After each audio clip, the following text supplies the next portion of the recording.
Japan Part 122. These payments can be much smaller, partly because Japan has so few broken homes, and aid for dependent children is therefore minor expense.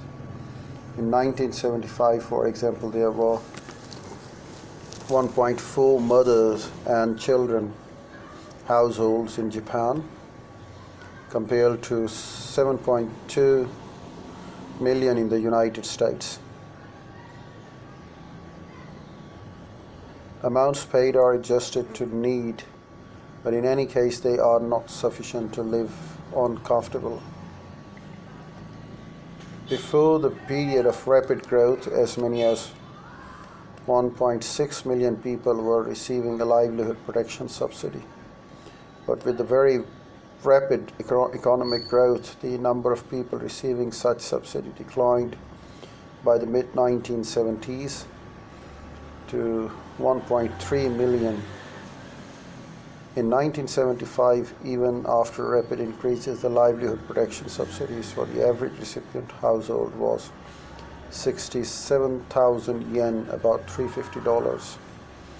And the total disbursement for the entire country was 685 billion yen, about $3.5 billion, over two-thirds of which went for the medical care. Aside from health care and old age pensions, people do not have a sense of entitlement about welfare. There is a sense of stigma about accepting it. It is given out very sparingly. The family, including relatives beyond the nuclear family, the workplace, are expected to bear such bigger responsibility and to put aside funds to provide for their own security. Group welfare. Historically, Japanese government did not establish a single comprehensive welfare scheme for everyone, but progressively developed special schemes for various occupational categories. It basically followed the Bismarckian model of the governments encouraging private organizations to set up welfare programs and keeping to minimum the direct involvement of the state. Early in the 20th century, plans were devised to provide for government employees, seamen, and miners. Other plans gradually included employees in all large companies. After World War II, these were expanded to include laborers, farmers, eventually all self-employed. Just as the government holds to principle that polluters should bear the cost of polluting, so it has generally accepted the principle that companies should be responsible for all the welfare cost of their employees. These programs did not necessarily stem from the most benevolent motives. Many of the original programs concentrated on productive workers with the purpose of keeping a healthy working population. But the programs have since been extended to the non-working population.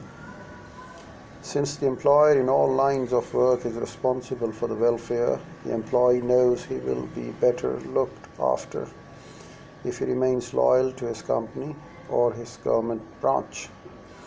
When the economy is very vigorous, the individual can find other opportunities, but nonetheless, the system tends to reinforce the tie between the individual and his workplace, his place for work.